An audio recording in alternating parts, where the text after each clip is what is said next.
Hey, what up? Tim here, and I want to talk to you about how to network to create high value, or I should say high quality relationships in any single circle that you go into. And I think this is really interesting because I had a lot of clients last year because of the pandemic. They were forced to relocate to different cities. So I had some students that were in LA and they actually moved to Austin, Texas. Some people that were in New York also moved to Austin, Texas.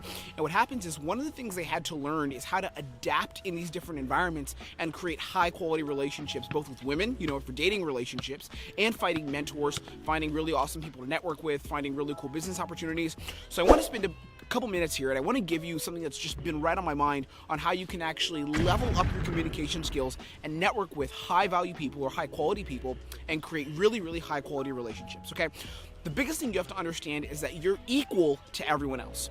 Many people go through life with the paradigm of putting people in categories, where it's those people are above me, those people have more value than me, thus I must do something to become more high value and act like they do, right? So an example of this is back when I was going out in New York and was really social, going out to all the clubs, I would be in these environments that were really intimidating and really different, and I would feel like I have to do more to try to become like those kind of people, right? I have to do more to try to become like that person, because if I don't do more, I'm not on their level, I'm not good enough. I would do this in dating, right? Like there'd be a lot of girls that were in these environments that I'd want to connect with, I'd want to meet, and what I would say is I have to do more to try to be worthy of these girls. Or a lot of guys that I would want to just network with and connect with and have as mentors and friends, or specifically, building a social community.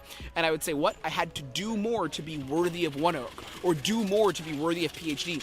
And I would go to these environments with this idea of I had to do, and if I didn't do, I wouldn't be good enough. The reframe that you need to do, the reframe that you need to have in your life is that you are equal to everyone. Everyone's on the same level. Because most people go through life, again, thinking in terms of value, right? Different hierarchies. It's like one person has more value than me, and I have to compare my value to theirs and then do what I can to measure up. Or, in some cases, I have to take their value down, right? I have to go and move their value down. But the reframe is, the ultimate reframe is we're all equal. We're all the exact same. And what I'm going to do is I'm going to tell you here how you can actually dive into this and how you can build this reframe in your head as you go through your life, as you network, as you meet people. And one of the ways that this helped me in dating, right now I'm in an amazing, really healthy marriage with an awesome girl. One of the reasons I was able to do that is because I understood how to not see women as better than me. And it wasn't where they're below me either. Haha, she's below me, like a lot of the red pill community says, girls are nothing. It's terrible. It's really dark energy. But what it is we're the same. And the reason I was able to do this and realize that I'm the same as the girls that I want to attract, I'm the same as the men that I want to connect with and network with and learn from and have friends and be a part of their circles. The way that I did this is something we call curiosity. It's called curiosity over judgment. So the frame that most people take, or the worldview people take, is what I do first is I judge what I think someone else is. I judge who they are. I judge what my perception of them is, or my belief of them is. I judge it, and then I work and interact with them based on that judgment. An example of this is, let's say you go into a bar, and you see a guy who just seems like a really high quality person, seems like he's on point, super attractive dude, really well dressed, looks like he has a lot of cool stuff going for him. What you would do if you were in judgment frame or a judgment mindset is you would start off saying, he's actually a high value person, thus I must treat him like he is high value. Whereas curiosity says, I wonder what this guy does. I wonder who he is. So if you're sticking in judgment, here's what's going to happen. When you go up to network, when you go up to create some kind of relationship or just put yourself out there, what's the attitude you're going to take? You're going to take an attitude of, let me walk on eggshells because I could look low value relative to this high value person.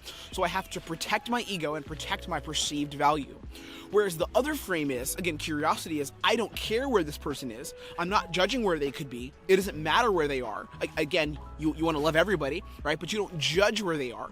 Instead, it's, let me just see what kind of person he is or what kind of person she is, and then I'll go from there and make assumptions based on that, and I'll interact with real world information. This is something that's so underrated. It's working with real world information. Even in businesses, this is kind of a universal guiding principle. Remember, we call these UPGs, or universal principle of growth. That's what it is. I forget my own model of coaching. Universal principles of growth, UPGs.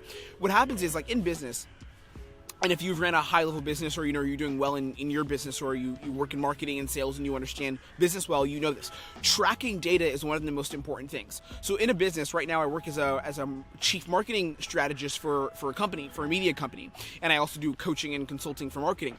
And what happens is, one of the things that's most important is tracking information and tracking data, right? So why did these things actually happen? Not interacting with your audience just from the place of I'm going to interact to try to get something because I assume that I need to make this kind of video or write these kind of articles or make this kind of offer. Instead, it's let's look at the numbers. Where do people really care about what we do? And how can we leverage those numbers to make a better connection with their audience and make more money and just help everyone? In dating and relationships and communication, it's the same thing.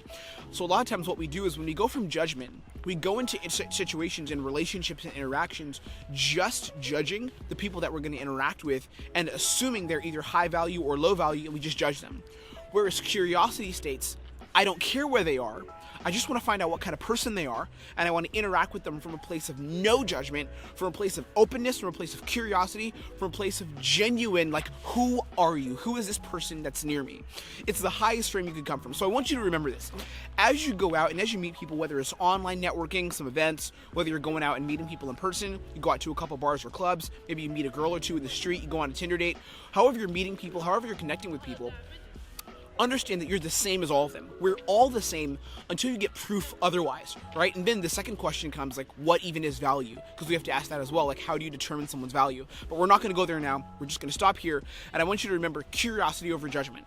We're all the same. And the way you can shift this and clear the anxiety behind, I have to be better, I have to be more high value, I have to network the right way, I have to do the right thing, I can't screw up this sentence that I'm going to say, you know? The way to do it is don't judge. Don't assume that there's a consequence attached because of someone's perceived value. Instead, go into curiosity and wonder who the other person is, okay? I'm going to leave you with this. I want you to do me a favor. Go ahead and subscribe to the channel. Just press that beautiful, beautiful red button down here or down here. I always forget what side my hands are on when the YouTube video plays back. But go ahead and subscribe and check out this really cool free training that I have below. We've got some other things coming out soon, but check out our links. And I'm going to leave you there. Have a beautiful, amazing day. I'm proud of myself for staying present in this video because people are running all around and making noise and stuff, but I focused. Okay, you guys are awesome. Take care.